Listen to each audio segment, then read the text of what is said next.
저작권법 제25조 2항에 따라 반드시 수업 동영상 저작권을 지켜주시기 바랍니다. 영어 영문학과 6년 전공자 강선호 영어 선생님의 영어 수업 바로 지금 시작합니다.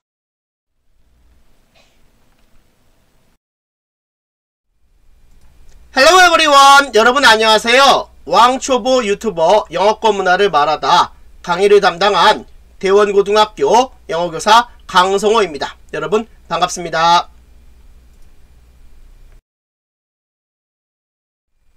왕초보 유튜버 영어권 문화를 말하다 그 세 번째 시간 바로 지금 시작합니다.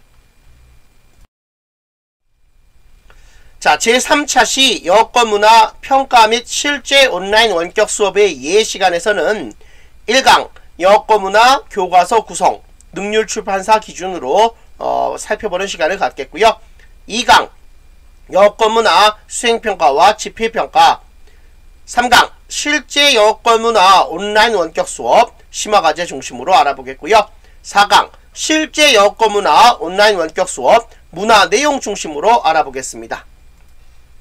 제3차 시의 학습 목표는 영어권 문화 교과서 분석 및 평가 방법을 논해보고 실제로 온라인 교육 현장에서 이루어지고 있는 영어권 문화 온라인 동영상 수업 시연을 통해 영어권 문화 수업이 앞으로 나아갈 길을 고찰해보는 것을 학습 목표로 하겠습니다. 제3차 시 1강 영어권 문화 교과서 구성 능률 출판사를 기준으로 제가 지금 현재 근무 중인 학교에서 고등학교 2학년 인문계열 문과반 학생들을 대상으로 현재 사용 중인 영어권 문화 교과서의 구성을 잠깐 살펴보겠습니다. 레슨 1 Kitchens on Wheel 1과에서는 제안, 권유하는 표현, 확실성 정도 표현하는 방법을 다루게 되고요. 미국 대중음식 문화의 일부인 푸드트럭에 관한 글을 읽기, 그리고 영어권 음식 소개 및 추천 블로그 글쓰기, 영어권 음식 및 음식 문화에 관한 짧은 글 읽기에 대해서 이야기를 다루고 있습니다. 자, 1과 Read More Culture에서는 핫도그, 베즈마이트, 브리티시 티타임 등을 다루고 있습니다.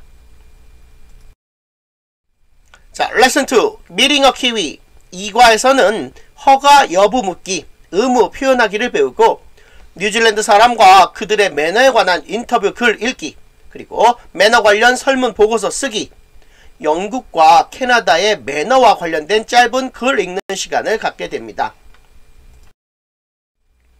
자, 2과의 Read More Culture 시간에서는 브리티시 매너스와 캐나다에서 무례하게 간주될 수 있는 제스처들에 대해서 다루고 있습니다. Lesson 3 The Day of Giving and Sharing 3과에서는 궁금증 표현하기, 알고 있는지 묻기 표현들을 배우게 되고요. 영국의 국경일 중에 하나인 박싱데이에 관한 글을 읽기, 나라별로 서로 비슷하면서도 또 다른 국경일에 대해 비교하는 글을 쓰기, 영어권 국가의 국경일에 관한 짧은 글 읽기 시간을 갖게 됩니다. 자, 이 3과 Read More Culture 시간에는 화이트타이 데이, 그리고 세인트 패트릭스 데이, 그리고 오스트리아에서의 크리스마스에 대해서 다루고 있습니다.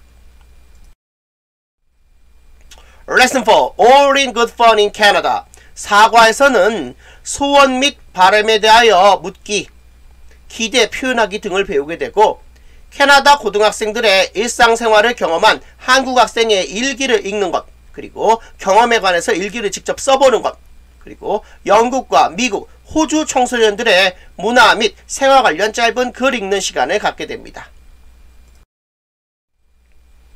이 4과의 Read More Culture 시간에는 영국에서의 Gap Year, Sweet 16, 그리고 전형적인 오스트리아 10대들에 대해서 다루고 있습니다.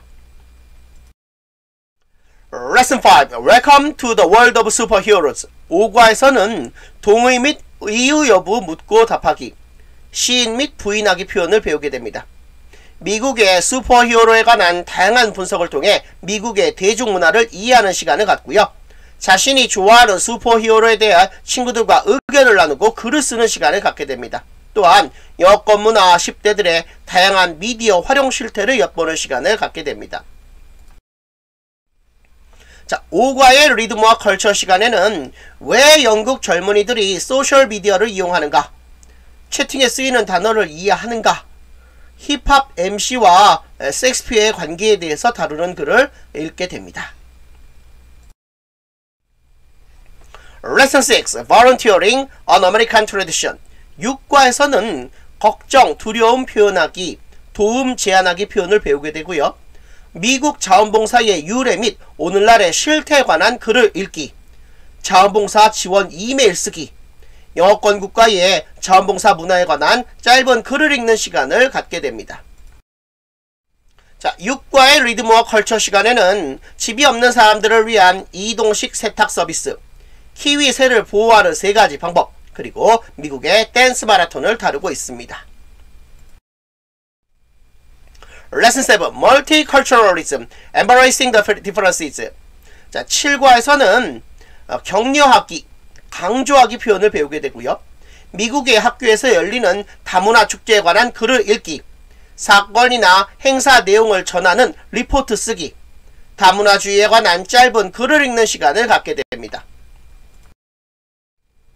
자, 7과의 리드모어 컬처 시간에는 멜팅팟과 샐러드볼 2가지를 비교하는 시간을 갖게 되고요. 다문화 경험이 있는 사람들이 더 창의적인 이유에 대해서 다루고 있습니다. 제3차 시 2강 여건문화 수행평가와 지필평가. 자, 지금 보고 계시는 화면의 오른쪽 부분은 진로선택 과목 정량화 방안 6가지이고요. 왼쪽에 있는 부분은 여건문화 수업하는 선생님들끼리 인터넷 게시판에다가 평가 계획에 대해서 의견을 나누는 내용입니다. 화면을 멈추고 내용을 꼭 점검해 주세요. 자, 인터넷에 올라온 여건문화 평가 계획 관련 글들을 읽어보면 여러 선생님들이 공통적으로 여건문화 수행평가의 비율에 대해서 고민하고 있는 흔적들이 보입니다. 과연 여건문화의 지필평가와 수행평가의 이상적인 비율은 몇 대 몇일까요? 여건문화 평가 파트의 서문으로서 다른 선생님들의 과목별 평가를 두고 갑론을박하는 것은 자칫 해당 선생님들의 자존심을 건들 수도 있는 예민한 문제이므로 상당히 조심스러워지는 것이 사실입니다. 따라서 이번 차시에서는 옳고 그름을 떠나서 타당함과 타당하지 않음을 떠나서 순수하게 개인적인 의견으로서 여건문화의 평가에 대한 어젠더를 덧붙이고자 합니다. 지필평가와 수행평가의 비중에 따라서 여건문화 평가 방식은 대충 다음과 같이 크게 4가지로 나누어 생각해 볼 수 있습니다. 1번 지필평가 0%, 수행평가 100%. 2번 지필평가 10% 이하, 수행평가 90% 이상. 3번 지필평가 30%, 40%, 수행평가 60%, 70%. 4번 지필평가 50% 이상, 수행평가 50% 이하. 1번 지필평가 0%, 수행평가 100%인 학교의 경우. 이런 학교의 경우 여건문화가 진로선택 과목이라는 이유로 아예 중간고사와 기말고사를 치르지 않는 학교입니다. 학생들의 성적을 오로지 수행평가 100%로만 평가하기 때문에 학생들이 학교에 등교하는 날이 감소할 경우 학생평가에 치명타를 받을 수도 있습니다. 학생이 등교하지 않는 상태가 지속된다면 누구는 학교 등교에서 수행평가 치르고 누구는 건강 등의 이유로 수행평가를 치르지 못하는 사태가 벌어질 수도 있습니다. 당연히 같은 날에 동일 조건 하에서 수행평가를 치르지 못하는 학생이 급증할 경우 선생님의 입장에서는 학교에 오지도 않는 일부 아프다는 학생들의 수행평가 성적 처리를 하는 과정에서 어려움을 겪을 수도 있을 것입니다. 일반적으로 남학생들의 경우 등교를 해도 통제하기 어려운 편인데 일부 남학생을 수행평가 100%로 평가한다는 것은 다소 무리가 될 수도 있습니다. 그렇다고 A를 마구 퍼부어서 ABC의 비율이 비정상적으로 한쪽으로 기우는 것은 절대로 학생들의 대학 진학에 도움이 되지 않습니다. 수행평가가 100%가 되면 한 명의 학생이 치러야 하는 수행평가의 종류가 5가지 이상이 될 수도 있고 이는 채점교사의 피로도를 가중시켜서 효율적인 평가를 저해할 수도 있을 것입니다. 자, 2번 지필평가 10% 이하, 수행평가 90% 이상인 학교의 경우. 가장 일반적인 학교의 경우인데 중간고사는 아예 치르지도 않고 기말고사만 지필평가 10% 보는 학교입니다. 당연히 수행평가가 90%에 육박하니까 아래 예시를 든 경우처럼 학생 한 명이 5개 정도의 수행평가를 치를 수밖에 없죠.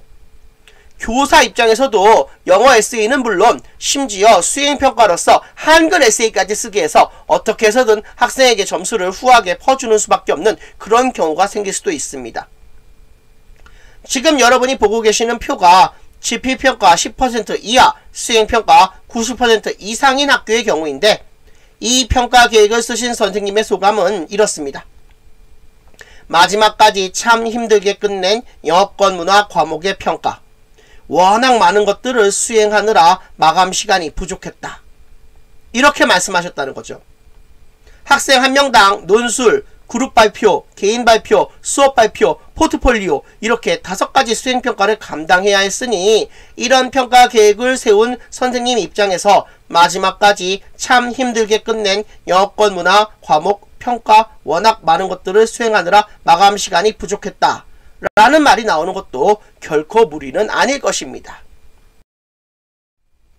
1번 학교의 경우 교사는 수많은 수행평가 채점을 마무리하느라 극도의 피로도를 겪었을 것으로 예상이 됩니다.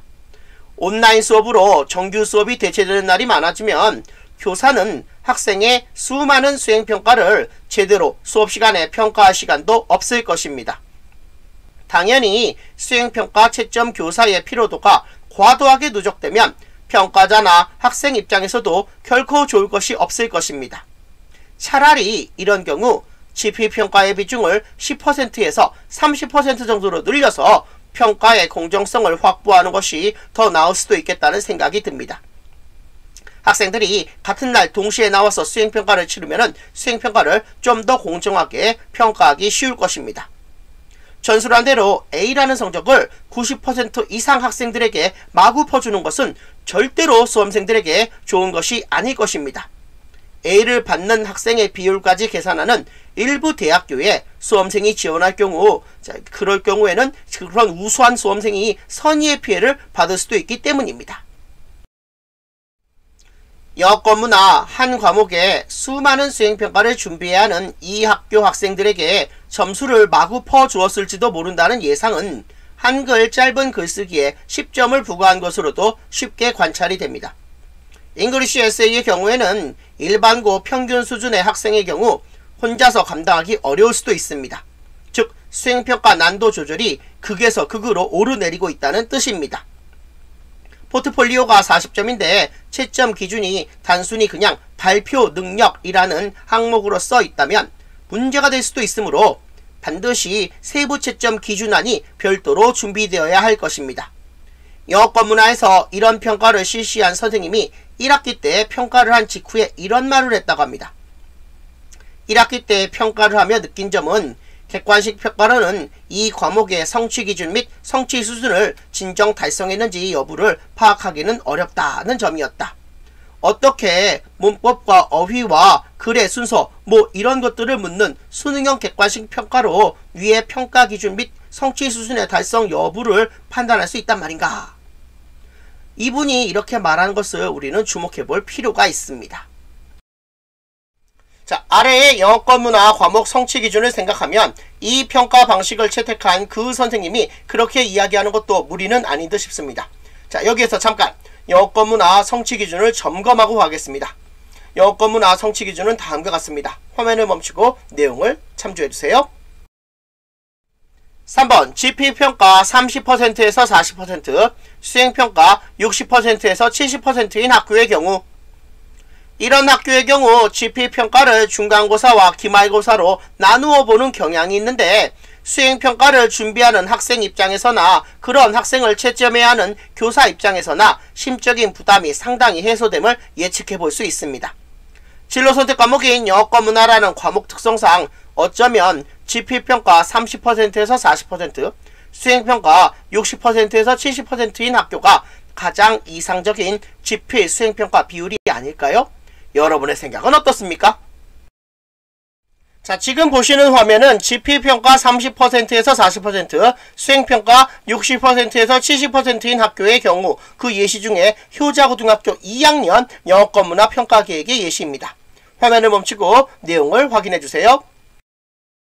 자, 보고 계시는 화면은 효자고등학교 2학년 영어권문화 평가계획 일부입니다. 화면을 멈추고 수행평가 세부 기준을 확인해주세요. 자, 지금 보시는 화면은 효자고등학교 2학년 영어권문화 평가계획 일부입니다. 화면을 멈추고 정의적 능력 평가계획을 확인해주세요.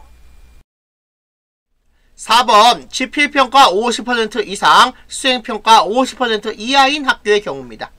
제가 근무 중인 학교에서 초기에 영어권문화를 위해서 실시했던 방식이 바로 여기에 해당됩니다.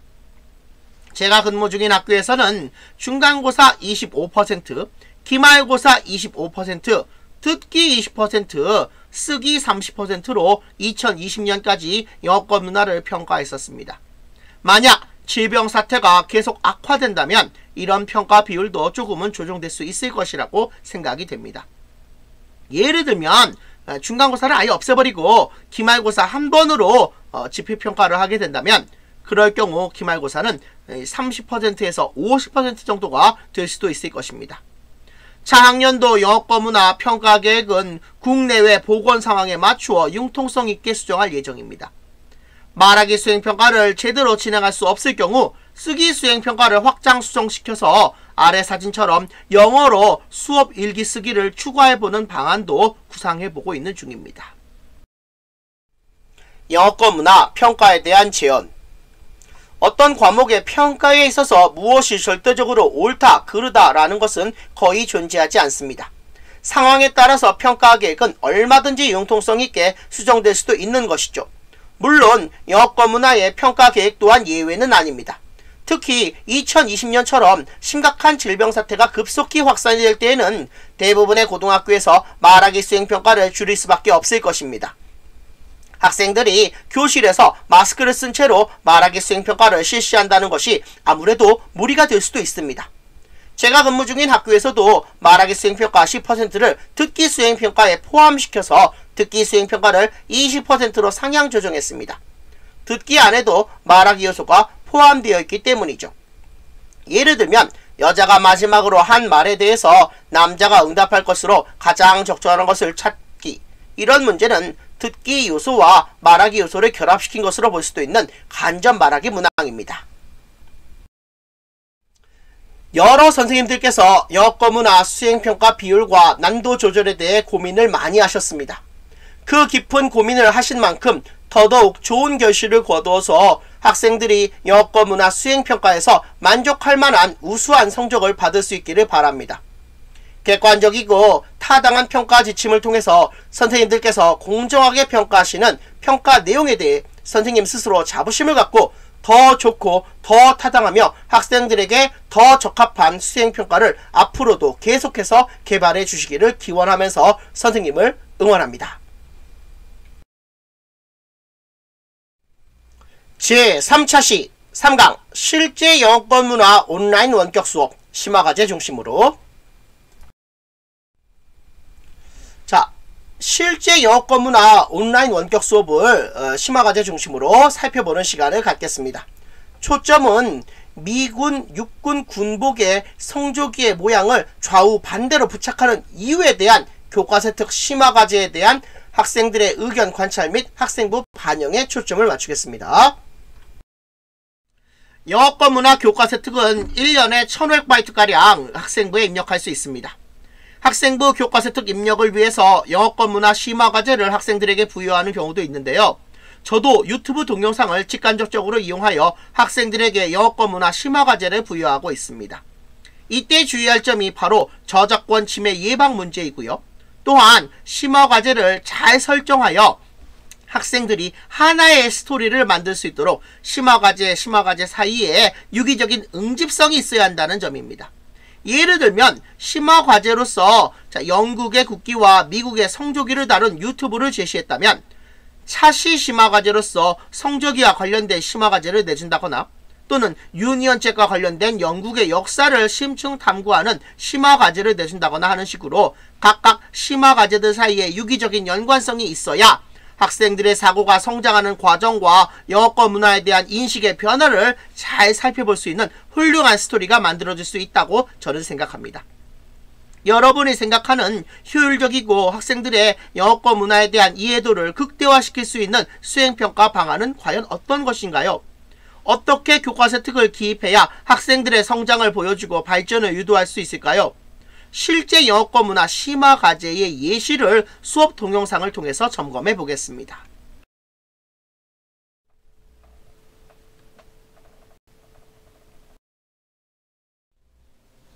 Hello everyone! 여러분 안녕하세요. 대형고등학교 영어 담당 지도교사 강성호 영어 선생님입니다. 영어권 문화 오늘 수업 진도는 교과서 특 미군은 왜 성조기를 반대 방향으로 착용할까? 유튜브 참고 내용입니다. 자, 오늘 이야기할 주제는 왜 미군은 군복의 국기를 반대로 달까입니다.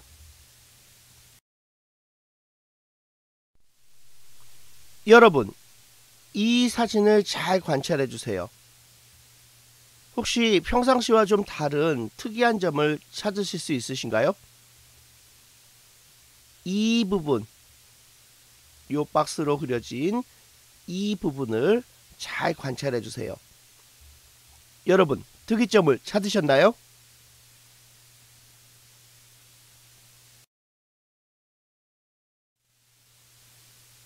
여러분, 이 사진도 잘 봐주세요. 이 사진을 잘 관찰하시면은 마찬가지로 특이한 점을 찾을 수 있습니다. 여러분, 특이점을 찾으셨나요? 이 부분, 네모 박스로 되어 있는 이 부분을 잘 관찰해 주세요. 여러분, 특이점을 찾으셨나요?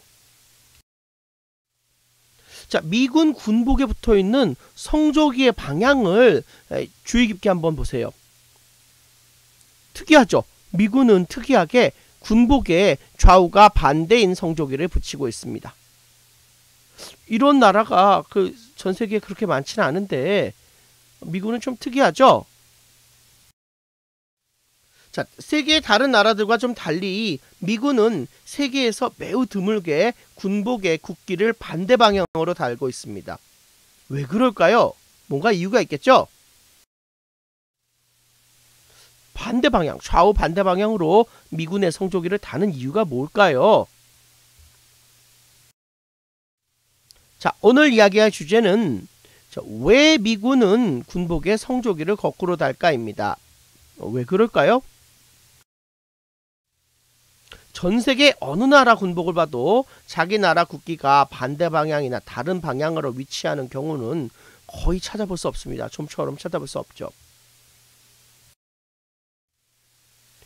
한국도 마찬가지예요.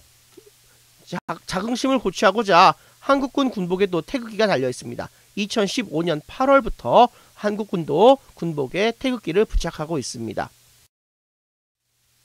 한국군의 경우 태극기를 원래 모습 그대로 부착합니다. 뭐 거꾸로 단다거나 반대로 반다거나 뭐 그런 건 전혀 없습니다. 근데 미군을 보세요. 자, 유명한 미군 101 공수사단 낙하훈련 시에 미국 군복에 견착된 성조기의 모습입니다. 자, 성조기 모습 너무 작죠? 그래서 크게 한번 확대를 해봤어요. 자, 어때요? 별이 오른쪽이가 있죠? 이거 원래 성조기는 이쪽이 아닌데 왼쪽인데 왜 이럴까요? 자, 군대에 있는 깃발, 제복, 제식 등 군대 내 모든 규율에는 나름대로 상징적인 의미들이 담겨 있습니다. 좌우를 반대로 붙이는 미국의 성조기 또한 마찬가지입니다. 나름대로 상징적인 의미가 따로 있다는 거죠. 자, 미군 육군 규정 670-1에 그 이유가 있습니다. 한번 그 규정을 볼게요. 자, 미군 육군 규정 670-1입니다. 미 성조기 패치는 오른쪽 또는 왼쪽에 부착하되 별무늬가 항상 앞을 향해 있어야 한다. 자, 미 육군 규정 670-1에 의하면은 성조기를 이렇게 부착하면 군인들이 앞으로 진격해서 달려갈 때 성조기가 바람에 휘날리는 모습을 연상시킬 수 있다고 합니다. 그래서 성조기 방향을 좌우 반대로 달았던 거죠. 미군이 군복에 성조기를 반대 방향으로 착용하는 이유, 여기 보세요. 반대 방향이죠? 모든 군인이 국기를 하나씩 들고 진격하는 모습을 연상시키기 위한 규정이라는 겁니다. 자, 미군 군복규정 제670-1에 의하면 미국의 성조기 패치는 왼쪽 또는 오른쪽 어깨에 부착하여야 하며 성조기 별 무늬가 항상 앞을 향하거나 오른쪽에 위치하여야 한다. 이렇게 했을 때 군인이 돌격하면 바람에 휘날리는 모습을 연상하게 한다 이겁니다. 이것이 바로 그 이유였던 것이죠. 자, 현대전에서 국기를 들고 적진으로 돌진하는 일은 없겠죠. 하지만 자, 군복 옆에 붙은 국기가 마치 바람에 휘날리는 느낌을 주게 하고자 모든 군인이 국기를 하나씩 들고 뛰는 모습으로 보이기 위한 규정이 있었던 겁니다. 보세요.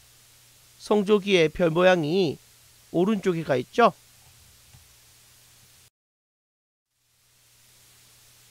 자, 아까 얘기한 대로 미국 군복규정 제670-1에 의하면 이것은 미국의 조상들이 자유를 상징하는 성조기를 들고 뛰면서 용감하게 나라를 지킨 뜻을 군인들에게 전달하기 위함이라고 합니다. 의미는 좋지만은 조금 삐딱한 시선으로 본다면은 이와 같은 작은 규정들도 미국의 영웅주의가 아닐까요? 영어권 문화 교과서 특 제출 안내입니다. 오늘 시청한 동영상 중에서 가장 인상적이었던 부분 30단어 내외 영어로 쓰고 또 그 이유를 30단어 내외 영어로 써서 강성호 영어 선생님께 이메일로 보내주세요. 강성호 선생님 이메일 주소는 englishmania@한메일.net입니다. 궁금하거나 문의사항 있으면 언제든지 강성호 선생님께 연락주세요. 강성호 선생님 연락처는 010-7935-2495 010-7935-2495번입니다. 오늘 수업은 여기까지 하겠습니다. 여러분 수고하셨습니다.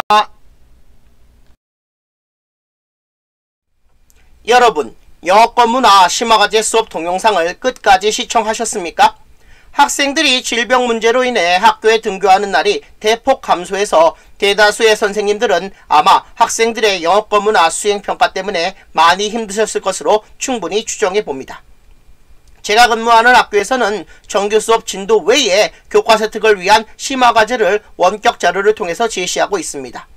질병 사태로 인해 학생들이 비대면 온라인 원격 수업을 할 때가 많아서 온라인 수업을 통해서 유튜브를 직간접적으로 활용한 동영상을 시청하게 지도하고 가장 감명 깊었던 부분과 그 이유를 영어로 30단어 내외로 작성하여 제출하도록 지도하고 있습니다. 이러한 심화과제를 통해서 선생님들은 학생들의 영어권 문화에 대한 이해도와 의견을 피드백으로 받아보실 수 있으며 학생들의 교과서 획득 작성 시 참고 자료로 기묘하게 쓰실 수도 있을 것입니다.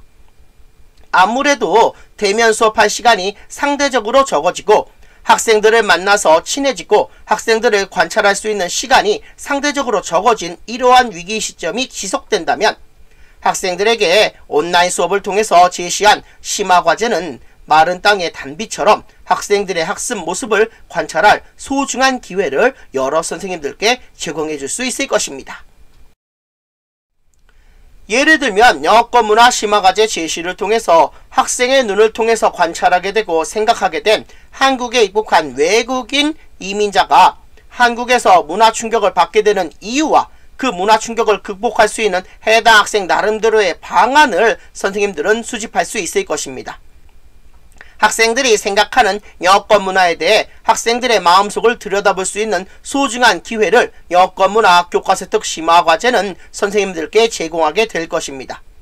단순히 복사해서 갖다 붙이는 시저스 앤 페이스트가 아니라 학생 한 명 한 명 다채롭게 전개되는 학생들의 사고방식을 개별적으로 과세특에 기재해 줄 수 있다는 점에서 영어권 문화 교과서 획득 심화과제는 그 유용성을 입증할 것이라고 생각합니다. 그리고 여러가지 영어권 문화 심화과제를 학생들에게 제시해 줌으로써 학생들의 여러가지 반응을 선생님들께서 종합해 볼 수 있고 학기 말에는 학기 초에 비해 학생들의 사고 능력과 문화적인 감수성이 얼마나 성장했는지까지 점검해 볼 수 있는 소중한 자료로서 여권 문화 심화과제가 그 역할을 다할 수 있을 것이라고 생각합니다. 제3차 시 4강 실제 여권 문화 온라인 원격 수업 문화 내용 중심으로 제3차 시 4강 실제 여권 문화 온라인 원격 수업 문화 내용 중심으로 영국과 미국의 국기 유래를 통해 여권 문화와 역사를 이해하는 수업에 초점을 맞추겠습니다. 여권 문화 온라인 수업 과연 다른 영어 과목처럼 문법 중심, 해석 중심으로 지도해야 할까요? 아니면 영어 1이나 영어 독해와 작문과는 달리 문화 이해를 위한 내용 중심 학습법으로 지도해야 할까요? 여러분은 여권 문화를 어떻게 지도해 오셨습니까? 여러분은 앞으로 여권 문화를 어떻게 지도하시겠습니까? 여기 영국의 국기와 미국의 국기에 대한 역사를 풀어가면서 설명하는 여권 문화 온라인 수업 자료가 있습니다. 문법이나 해석 중심의 수업으로부터 벗어나서 순수하게 여권 국가의 문화를 이해시키고자 제가 직접 만든 작은 시도입니다. 실제 여권 문화 온라인 원격 수업 바로 지금 시작합니다.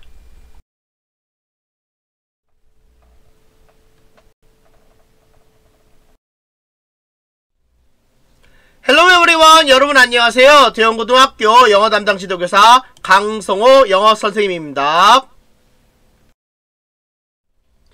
여권 문화 오늘의 수업 진도는 영국의 국기인 유니언 잭과 미국의 국기인 성조기에 대한 역사 이야기입니다. 영국의 국기를 The Union Jack이라고 합니다. 미국의 국기는 The Stars and Stripes 또는 The Star Spangled Banner라고도 하죠. 오늘은 영국의 국기인 The Union Jack과 미국의 국기인 The Stars and Stripes, The Star Spangled Banner에 대해 잠시 알아보는 시간을 갖겠습니다.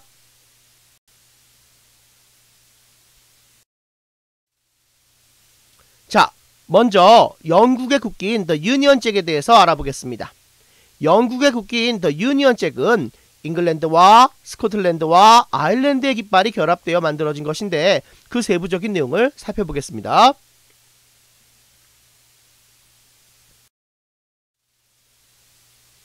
자, 영국의 국기인 유니언 잭은 이미 이야기한 대로 잉글랜드의 세인트 조지스 크로스와 스코틀랜드의 세인트 앤드루스 크로스 그리고 아일랜드와 웨일즈의 세인트 패트릭스 크로스 이 세 개의 깃발로 영국의 국기인 유니언 잭이 구성이 되어 있습니다. 얼핏 보기에는 상관없어 보이는 이 깃발들이 도대체 어떤 역사적 변천을 걸쳐서 서로 결합되어 영국의 국기가 되었는지 영국의 역사를 잠깐 살펴보겠습니다.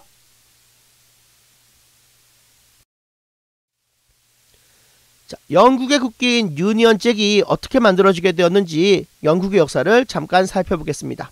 먼저 잉글랜드의 세인트 조지스 크로스 이렇게 생겼죠. 그리고 스코틀랜드의 세인트 앤드루스 크로스 이렇게 생겼습니다. 이 두 개 결합을 해가지고 1606년 오리지널 유니언 깃발이 만들어진 것이죠. 자, 그리고 1606년 완성된 이 오리지널 유니언 플래그가 아일랜드의 세인트 패트릭스 크로스와 결합하여 1801년 오늘날 우리 사람들이 다 알고 있는 유니언 플래그가 완성이 된 것입니다. 자, 그러면 요약 정리를 해보겠습니다. 영국의 왕과 스코틀랜드의 왕을 동시에 겸임했던 제임스 1세 때 잉글랜드의 세인트 조지스 크로스와 스코틀랜드의 세인트 앤드루스 크로스가 결합해서 1606년 오리지널 유니언 플래그가 만들어진 것입니다. 그리고 1606년 완성된 이 오리지널 유니언 플래그는 아일랜드의 세인트 패트릭스 크로스와 결합해서 1801년 오늘날 많은 사람들이 익히 알고 있는 커런트 유니언 플래그가 된 것이죠. 이제 영국의 국기인 유니언 플래그가 어떻게 오늘날의 모습을 갖게 되었는지 궁금증이 좀 풀렸죠?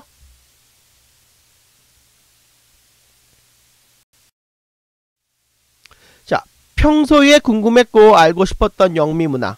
여러분은 미국 성조기에 대해 얼마나 알고 있습니까? 그것을 알려주마.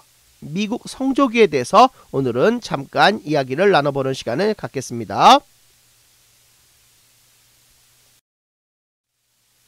자, 왼쪽의 깃발을 보십시오. 이게 뭐야? 영국 깃발과 미국 깃발이 섞여 있죠? 우리는 이것을 그랜드 유니언 깃발이라고 하는데요. 미국 독립전쟁 직후에 사용되었던 비공식 국기라고도 합니다. 미국 독립전쟁 직후에 사용되었던 초기 비공식 미국 국기에는 영국의 오리지널 유니언 플래그가 포함이 되어 있었던 거죠. 영국으로부터 독립한 미국이 영국의 국기를 포함하고 있었다는 사실. 참 흥미롭죠? 자, 오른쪽에 있는 뱀이 그려진 깃발을 보세요. Don't tread on me. 나를 밟지 마. 이렇게 써있죠? 이 깃발도 미국 독립전쟁 발발 후 사용된 비공식 깃발로서 First Navy Jack이라고 불리고 있습니다. 그렇다면 미국의 공식적인 국기는 어떻게 시작을 했을까요?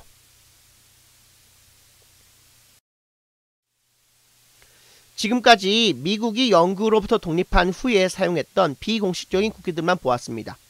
그렇다면 미국 최초의 성조기는 어떻게 생겼을까요? 이렇게 생겼습니다.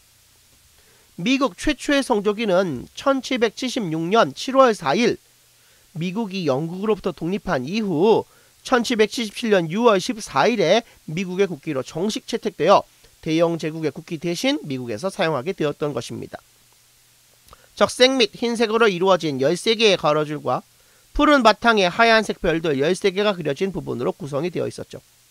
그렇다면 이 13개의 가로줄과 이 13개의 별들이 의미하는 것은 과연 무엇일까요? 미국의 초기 국기에 그려진 이 13개의 가로줄과 이 13개의 별들은 미국이 영국으로부터 독립할 당시 존재했던 13개의 줄을 의미합니다. 그렇다면 오늘날 미국 성조기에 그려진 50개의 별은 무엇을 상징하고 있을까요?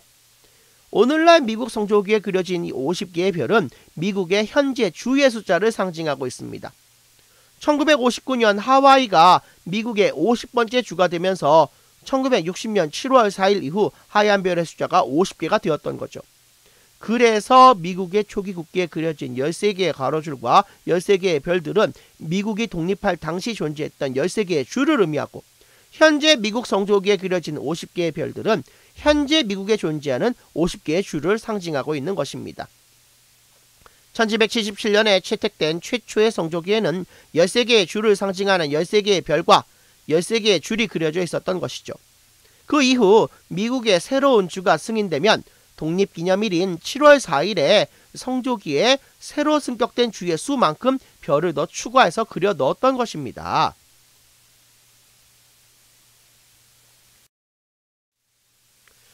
자, 최초의 성조기를 변형시킨 몇 개의 미국 국기들을 잠깐 살펴보겠습니다. 여러분, 왼쪽에 성조기를 보세요. 성조기에 숫자 76이 그려진 것이 보이죠? 76이라는 숫자는 미국 역사에서 굉장히 중요한 의미를 갖고 있습니다. 미국 독립선언문이 서명된 1776년을 의미하고 있기 때문입니다. 여러분, 배틀 오브 베닝턴이란 말을 들어본 적이 있습니까? 배틀 오브 베닝턴은 우리말로 베닝턴 전쟁인데 1777년 8월 16일 미국 독립전쟁 때 버먼트주 베닝턴에 있는 미국 식민지 군대 창고를 지키던 미국 민병대가 영국군의 습격을 격퇴시킨 전투를 뜻합니다. 베닝턴 전쟁은 미국 역사에서 미국 민병대가 영국군의 습격을 격퇴시킨 아주 의미 있는 전쟁이었던 거죠. 바로 그때 일명 베닝턴 76 깃발인 76이 그려진 깃발이 미국 국기로 사용되어 개양이 되었던 것입니다. 따라서 베닝턴 76 깃발은 미국의 혁명전쟁과 밀접한 관련을 갖는 미국 국기라고 볼 수 있겠습니다.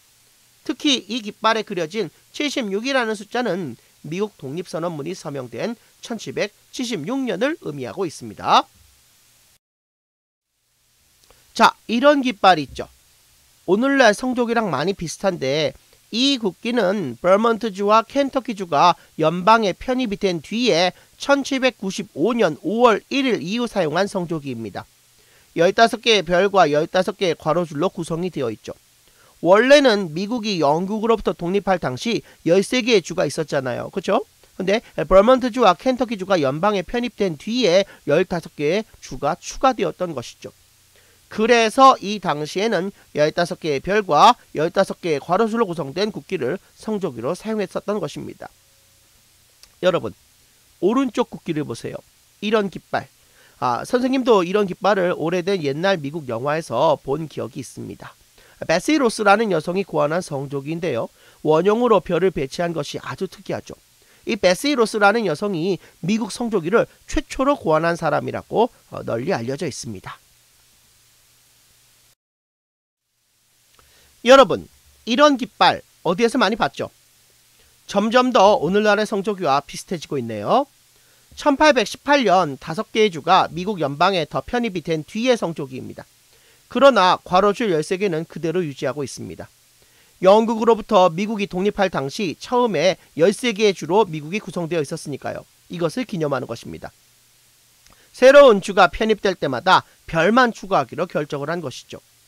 지금 여러분이 오른쪽에 보고 있는 이 성조기가 오늘날의 미국 성조기처럼 보입니다. 그쵸? 근데 별을 자세히 한번 세어보세요. 별의 숫자를 자세하게 세어보면 별의 개수가 50개가 안 됩니다. 이 국기는 알래스카주 편입 이전의 성조기로서 별이 48개입니다. 알래스카주와 하와이를 포함해서 오늘날 50개의 별을 가진 성조기가 완성이 되는 것이죠. 여러분은 이런 깃발을 본 적이 있습니까? X자 모양으로 된 깃발로서 스테인리스 배너 성조기라고도 하는데요. 1863년 5월 1일 남부연합에서 채택한 남부연합 전쟁기입니다. 남부연합은 기존의 성조기를 쓰지 않고 자기들 나름대로 X자 모양의 이러한 스테인리스 배너를 남부연합 성조기로 사용했다는 것이죠. 남부연합을 대표하는 사람은 제퍼슨 데이비스 대통령과 로버트 리 장군이 있습니다. 하지만 이 미국의 남북전쟁에서 전쟁은 결국 북부 연방이 승리하게 되죠. 에이브리엄 링컨 대통령과 율리시스 그랜트 장군이 이끄는 북부 연방이 남북전쟁에서 승리하게 되고 결국 미국의 노예들이 해방이 됩니다. 이 북부 연방은 성조기를 그대로 이용했다고 합니다.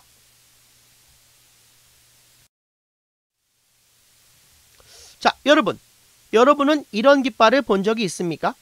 스타즈 앤 바즈라고도 하는데요. 스타즈 앤 바즈 성조기는 1861년 3월 5일 남부연합에서 채택한 남부연합기입니다. 자, 이런 깃발도 있죠. 존 헐버트가 고안한 형태인 다이아몬드 모양으로 별을 배치한 그러한 성조기도 있었다고 합니다. 자, 그러면 가장 최근의 26번째 미국 성조기는 과연 어떻게 생겼을까요? 바로 이렇게 생겼습니다. 여러분이 지금 보고 있는 이 성조기가 오늘날의 미국의 26번째 최신 성조기입니다. 성조기에 대한 진실 하나는 누가 최초로 성조기를 고안했는지 불분명하다는 것입니다. 그러나 확실하게 발견된 진실도 있습니다. 이 미국 성조기는 1777년부터 사용되기 시작했으며 1959년 하와이가 50번째 주로 편입될 때까지 새로운 주를 합병하면서 무려 총 26번이나 바뀌었다는 것. 이것은 정말 확실하다고 할 수 있는 것이죠. 자, 미국인들의 성조기에 대한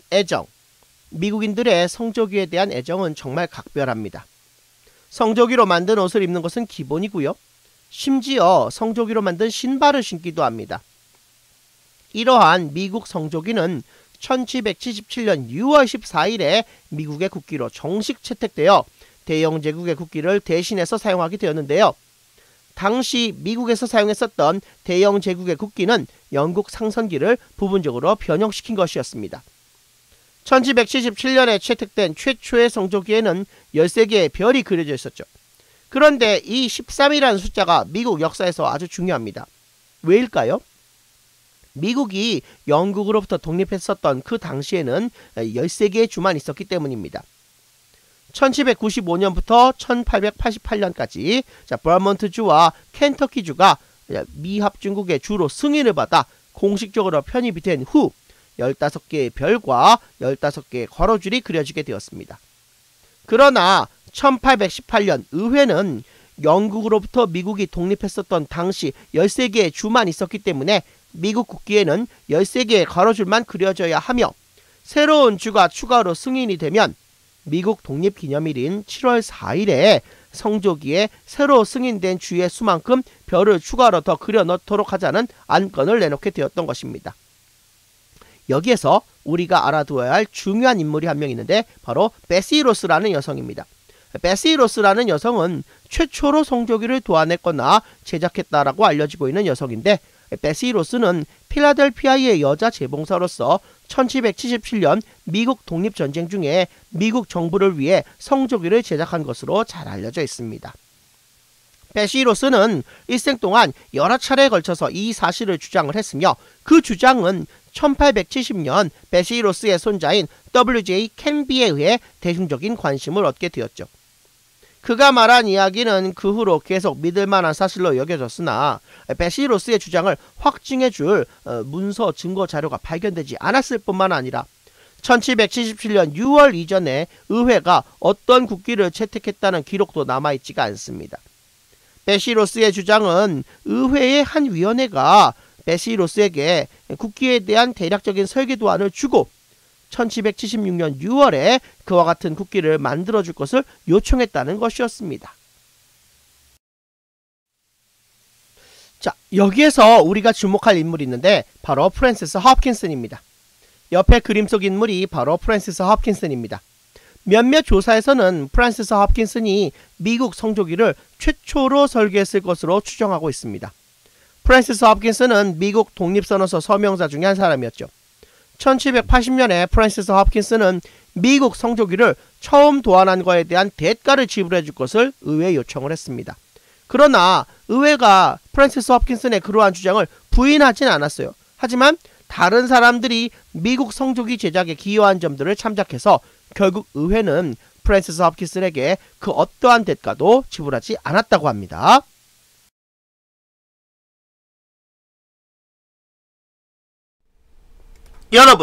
여러분은 이런 성조기를 보신 적이 있나요? 이런 특이한 성조기는 미국 본토 국내에서만 활용되는 버전으로 Thin Blue Line Flag라고 합니다. 유래는 유명한 Thin Red Line이며 청색은 목숨 걸고 임무 수행하는 각종 연방 및 주 소속 경찰 요원, 기관 등을 상징하고 있습니다. 배경의 검은색 성조기는 임무 수행 중 순직한 경찰들을 의미하며 청색선은 법 집행 요원들과의 연대를 상징하고 있습니다. Thin Blue Line은 사회가 폭력적인 혼란에 빠지지 않도록 하는 선임을 경찰이 주장하는데 사용되는 경찰의 용어인 것입니다. 구어체로 이 용어는 경찰의 위법 행위를 처리하는 데 사용되는 경찰관들 사이의 침묵의 코드라는 개념을 지칭하고 있습니다. 실제로 근무 중 총 맞고 사망한 지역 경찰관에게 경의를 표하기 위한 방식으로서 2019년 7월 메인주 요크 주민들이 Thin Blue Line American Flag를 마련하기도 했었습니다. 여러분, 반드시 기한 내일의 출석 인증을 완료해주세요. 오늘 수업은 여기까지 하겠습니다. 여러분 수고하셨습니다. 여러분, 제가 만든 영어권문화 온라인 수업 예를 시청해주셔서 감사드립니다. 자, 글에는 서론, 본론, 결론, 결말이 있죠. 마찬가지로 제가 만든 온라인 영어 수업에도 서론, 본론, 결론, 결말이 있습니다. 이제 제가 보여드린 온라인 수업 구성을 간략하게 분석해 보고자 합니다. 자, 첫 번째, 오프닝이 있습니다. 갑자기 수업 자료 저작권에 대한 커멘트를 보여주면 일부 학생들에게 거부감이 들 수 있습니다. 이때 밝은 미래를 보여주는 5초 정도의 짧은 첫 오프닝 화면이 필요합니다. 저작권 안내 및 수업 시작 안내 커멘트. 자, 수업 자료의 오남용을 막기 위해 수업 오프닝 직후에 저작권에 대한 설명과 수업 시작을 알리는 커멘트를 추가했습니다. 첫 인사. 저를 소개하는 짧고 힘찬 문구로 수업을 열게 되죠. 수업 진도 및 단원명 안내, 수업 동영상을 다루는 수업 범위를 안내해 줍니다. 본문, 수업 내용 중심으로 본문을 구성합니다. 출석 퀴즈, 출석 퀴즈를 통해 학생들의 피드백을 수용합니다. 수업 끝부분인 이 지점에서 별도의 심화 과제를 학생들에게 제시할 수도 있습니다. 수업 종료 코멘트, 반드시 수업 마무리를 안내함으로써 학생들에게 수업 끝부분이 여기까지임을 암묵적으로 안내합니다. 지금 여러분이 보고 계시는 화면 윗부분이 오프닝 영상입니다. 오프닝 영상 5초 정도 끝난 다음에 이 저작권에 대한 안내를 짧게 합니다. 그리고 지금 여러분이 보고 계시는 화면 윗부분이 바로 수업 시작 안내입니다. 이제 수업을 시작합니다 라는 타종을 대신하는 문구죠. 그리고 마찬가지로 수업 시작 안내 직후에 저작권 안내가 음성 없이 화면만 1초, 2초 정도 송출이 됩니다. 자, 그 다음에 인사말을 합니다. 꼭 수업 시작할 때 Hello everyone, 여러분 안녕하세요 하면서 인사를 하세요. 인사는 기본입니다. 그리고 이제 수업 범위를 반드시 안내합니다. 이번 차시에서는 뭐와 뭐를 학습하겠다, 이러한 수업 범위를 안내해 주어서 학생들이 혼란에 빠지지 않게 하는 것이 중요합니다. 그 다음에 단원명을 안내합니다. 구체적으로 몇 단원 몇 쪽이다 안내하고 그 다음에 본 수업으로 들어가는 것이 훨씬 더 유기적으로 연결성을 갖게 됩니다. 자, 본 수업이 끝나고 마지막 부분에 출석 퀴즈 안내를 하거나 또는 과제물을 제시할 수 있고요. 과제물과 출석 퀴즈 안내가 끝난 다음에는 반드시 끝인사로 수업을 마무리하는 것이 효율적인 원격 수업 동영상이 되겠습니다. 제3차 시 영어권 문화 평가 및 실제 온라인 원격 수업의 예 요약 정리입니다. 1강에서는 영어권 문화 교과서 구성에 대해서 알아보았는데요. 레슨 1, 레슨 2, 레슨 3, 레슨 4에서 어떠한 내용을 다뤘는지 화면을 멈추고 내용을 확인해 보세요. 마찬가지로 레슨 5, 레슨 6, 레슨 7에서 어떠한 내용을 다루었는지 화면을 멈추고 내용을 확인해 보세요. 2강에서는 영어권 문화 수행평가와 GP평가에 대해서 이야기해 보았는데요. GP평가와 수행평가의 비중에 따라서 영어권 문화 평가 방식은 대충 다음과 같이 크게 4가지로 나누어 생각해 볼 수 있습니다. 1번 GP평가 0%, 수행평가 100%인 경우. 2번 GP평가 10% 이하, 수행평가 90% 이상인 경우. 3번 GP평가 30%에서 40%까지, 수행평가 60%에서 70%까지인 경우. 4번 GP평가 50% 이상, 수행평가 50% 이하인 경우. 3강 실제 영어권 문화 온라인 원격 수업 심화과제 중심 시간에서는 유튜브 동영상을 직간접적으로 이용하여 학생들에게 영어권 문화 심화과제를 부여할 때 주의할 점이 저작권 침해 예방이라고 말씀드렸습니다. 또한 심화과제를 잘 설정하여 학생들이 하나의 스토리를 만들 수 있도록 심화과제 사이에 유기적인 응집성이 있어야 한다는 이야기 말씀드렸습니다. 4강 실제 영어권 문화 온라인 원격 수업 문화 내용 중심 시간에서는 온라인 수업 구성을 분석해 봤는데요. 자, 7가지가 있었습니다. 오프닝, 저작권 안내 및 수업 시작 안내 코멘트, 첫인사, 수업 진도 및 단원명 안내, 본문, 그리고 출석 퀴즈와 수업 종료 코멘트였습니다. 화면을 멈추고 내용을 확인해 보십시오.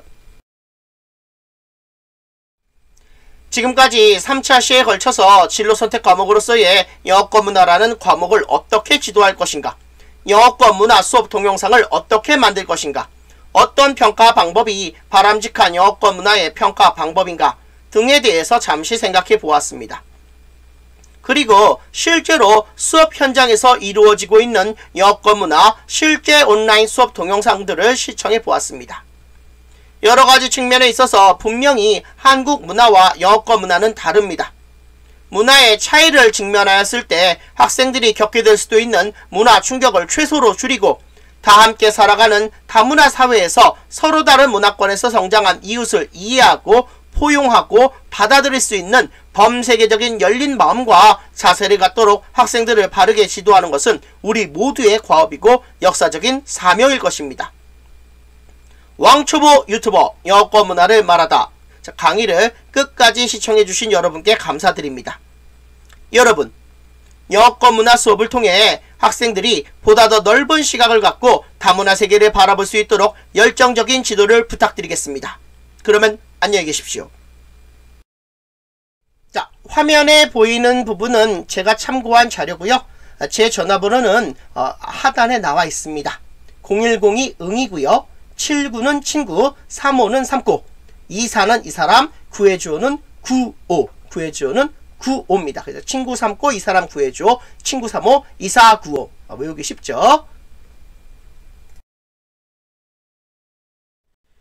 왕초보 유튜버 여권 문화를 말하다 제3차 시수업은 여기까지입니다. 여러분 수고하셨습니다.